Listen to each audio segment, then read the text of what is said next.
Hey everybody, so how are we doing today? So, are you ready for your news on the EU and EU despotism? Well, actually, they haven't been too despotic lately. But you should know by now that I am very much anti-globalist. But that's not about this today. Today is about the ambitious 2050 climate goal relegated to footnote at EU summit.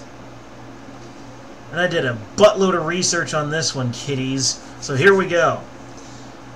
A push by most European Union nations for the world's biggest economic bloc to go carbon neutral by 2050 was dropped to a footnote at a summit on Thursday after resistance from Poland, the Czech Republic, Estonia, and Hungary.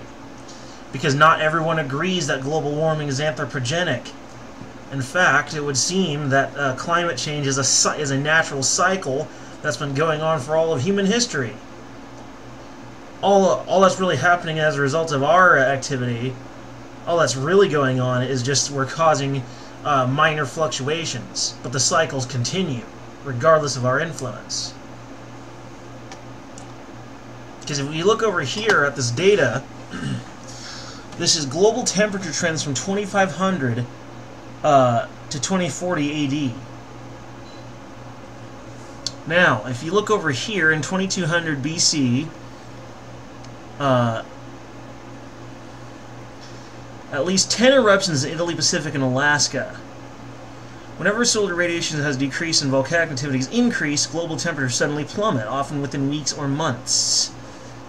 We go through a brief fit of global warming, and then suddenly there's global cooling.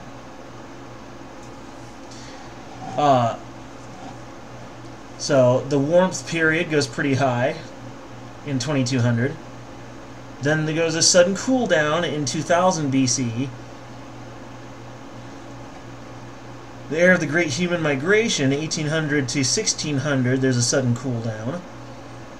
25 eruptions, Pacific, Columbia, Italy, and Iceland. We come in 1100 BC, shit gets really warm. We're talking like Hebrew Exodus from Egypt. Shit gets really warm. A few scattered volcanic eruptions. Then, right around when Vesuvius erupts in 79 AD, shit starts to cool down again.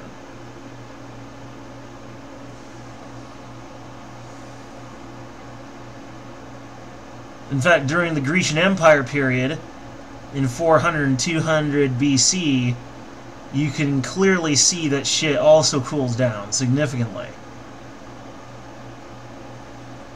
Coming back up to the Vesuvius AD event, where shit does get a little warmer.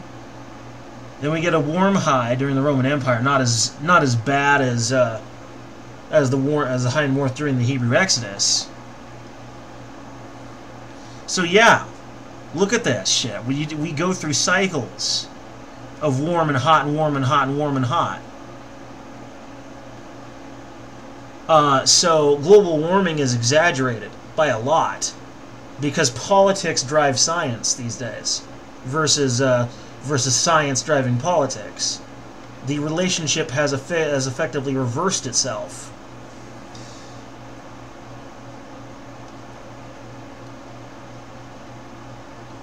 And this is during, right here, this is during the 1400s. There is what they call the Little Ice Age, at least 500 years, where shit got very cold and the volcanic activity was low. Simply put, when solar radiation goes down and volcanic activity goes up, affected by the sun's gravity, things start to cool down. In short, it's a panic. Right? These people, these climate change people, they're alarmists. They don't understand how the climate science actually works, and so anytime something happens, they panic. This data I'm using comes from the fossil record, not the modern weather pattern data collection.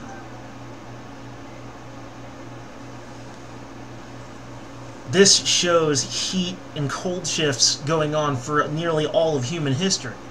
Some of them more extreme than anything we've seen in recent years. Hell, according to this article alone, Until late 2006, global temperatures were more than a degree Fahrenheit warmer. Little more than a degree in Fahrenheit compared to the 20th century average. 1 degree.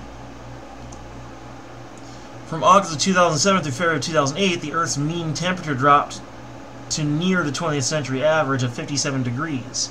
Since that time, land and ocean readings have rebounded to the highest levels in recorded history in 2016, with a temperature of 58.69 degrees Fahrenheit. For 2017, the global temperature was 58.51 degrees Fahrenheit. This data is regarded by climatologist Cliff Harris and meteorologist Randy Mann. They both believe in rather frequent climate changes in our global weather patterns. Geologic evidence shows our climate has been changing over millions of years. The warming and cooling of global temperatures are likely the result of long-term climatic cycles, solar activity, sea surface temperature patterns, and more. However, mankind's activities of burning fossil fuels, massive deforestation, and the replacing of grassy surfaces with asphalt and concrete, the urban heat island effect, are likely creating more harmful pollution. Yes, we should be going green whenever and wherever possible, but they're not saying it's because of rising heat. Pollution is real, but anthropogenic global warming is a myth, driven by politics. It's just an excuse to spend more money at this point. Our planet seems to be in a cycle of constant change, according to an article by the National Oceanic and Atmospheric Administration, or NOAA. On Climate Government in August 2014, our planet likely experienced its hottest weather millions of years ago. One period which is probably the warmest was during the Neoproterozoic, around 600 to 800 million years ago. Approximately 56 million years ago, our planet was in the Paleocene thermal maximum, as global mean temperatures were estimated as high as 73 degrees Fahrenheit, over 15 degrees above current levels. Ocean sediments and fossils indicate that massive amounts of carbon dioxide were released into the atmosphere. One reason scientists believe that the Earth's temperature reached a record level in 2016 was the very strong El Niño in the waters of the South Central Pacific Ocean that formed in 2015. El Niño is the abnormal warming of ocean's waters that often leads warmer air temperatures and less snowfall during the winter seasons. In 2008, a moderately strong La Nina, the cooler than normal sea surface temperature event, combined with extremely low solar activity, resulted in a period of global cooling and record snowfalls across many parts of the northern U.S., Europe, Asia, and the former Soviet Union. The same type of situation, perhaps more severe, could occur again in the early 2020s, especially if we see a strong La Nina combined with very low solar activity. In short, climate change alarmism is caused by ignorant politicians who just don't know how global weather cycles work. Politics driving science instead of the other way around. They're alarmists. France and Germany had led efforts for the 28-member EU to lead by example in setting an ambitious new climate goal ahead of UN climate talks in September. The U.S. President Donald Trump has abandoned. But unanimity was needed, and last-ditch persuasion efforts failed to ease fears among the 4 Central and Eastern European states that it would hurt economies like theirs dependent on nuclear power and coal. We couldn't commit to something without knowing the cost. Nobody was able to present economic calculations to accompany the idea, said a diplomat from one of the opposing countries. The final summit conclusion did call on the European Investment Bank to increase support for climate action, saying such efforts must preserve competitiveness and account for vast differences in the continent's energy mix. But the mid-century climate goal was dropped to a footnote in the final document reading, for a large majority of member states, climate neutrality must be achieved by 2050. Even that, however, may provide a strong signal to businesses and pave the way for the EU to come back to discussion later this year. Since French President Emmanuel Macron in May launched the push for the EU to absorb as much as it emits by 2050, it had garnered strong support, showing the growing political prominence of the fight against global warming. Like I said, these people, they're not climate scientists. People can't see that politics is pushing science rather than the other way around. And really, you know what?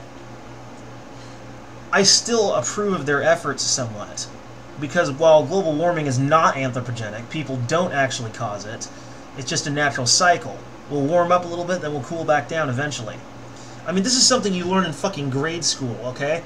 Gas that is heated up rises, and gas that has been cooled falls. They inevitably change places at some point, affected largely by gravity.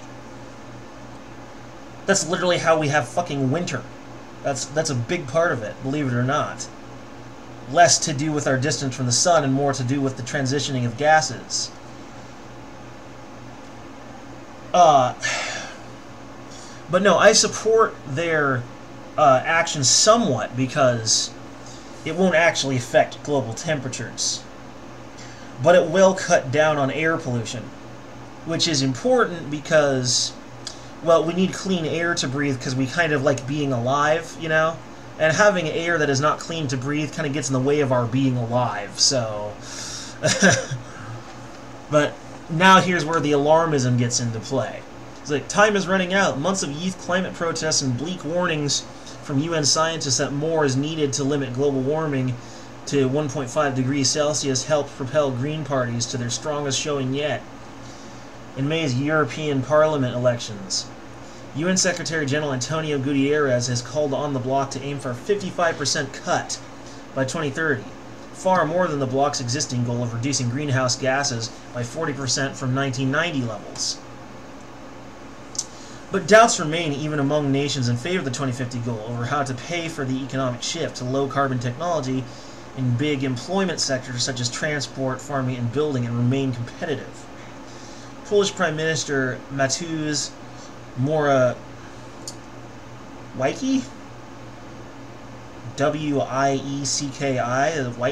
Wiki, had warned on arrival at the summit that firmer promises were needed on aid in transforming his nation's coal-fired economy. To achieve net zero emissions, the bloc would have to invest an additional 175 to 290 billion euros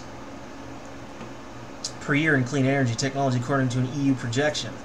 Although the EU is on track to meet its existing pledge under the 2015 Paris Accord to curb global warming, campaigners in the EU's climate chief have warned this is not enough. On the eve of the summit, Greenpeace activists projected the image of a bomb-shaped Earth ready to explode on the facade of the building, warning time was running out. With people on the streets demanding action, a warning from scientists that the window to respond is closing fast, our governments had a chance to lead from the front. They blew it. Greenpeace EU climate policy advisor Sebastian Mang said. Yeah, they're spending a lot of money on this. I mean, they're trying to achieve net zero emissions. They would have to invest an additional 175 to 290 billion euros in clean energy. Oh, wait a minute. Oh, I get it now. I think the reason why some of them push this agenda is because it's an investment strategy. It's an investment strategy. It certainly seems that way. Because, like I said, based on the data I'm looking at, realistic counter data based on the available fossil record, like, if you think this data is wrong, I'm going to put a link down in the description. If you think this data is wrong, then explain to me how I'm wrong. Email me. Fucking message me in the comments. My email is opdamascus, o.p.damascus@gmail.com. You can email me there and tell me how I'm fucking wrong, if you think this data is wrong. From professional climatologists who are using fossil record instead of weather pattern data.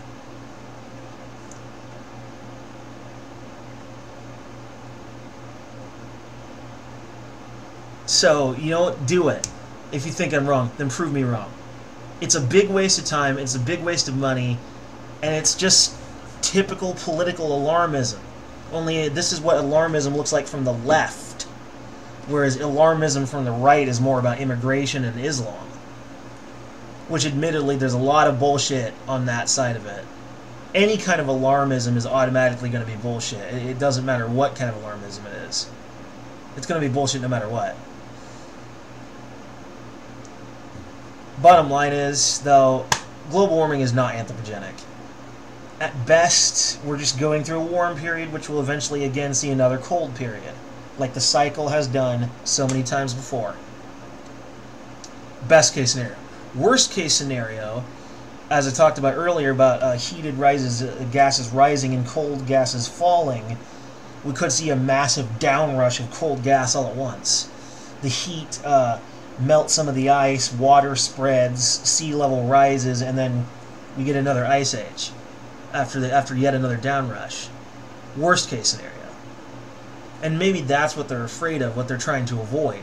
Because that scenario, A, nothing we could do about it, and B, the death toll would be higher.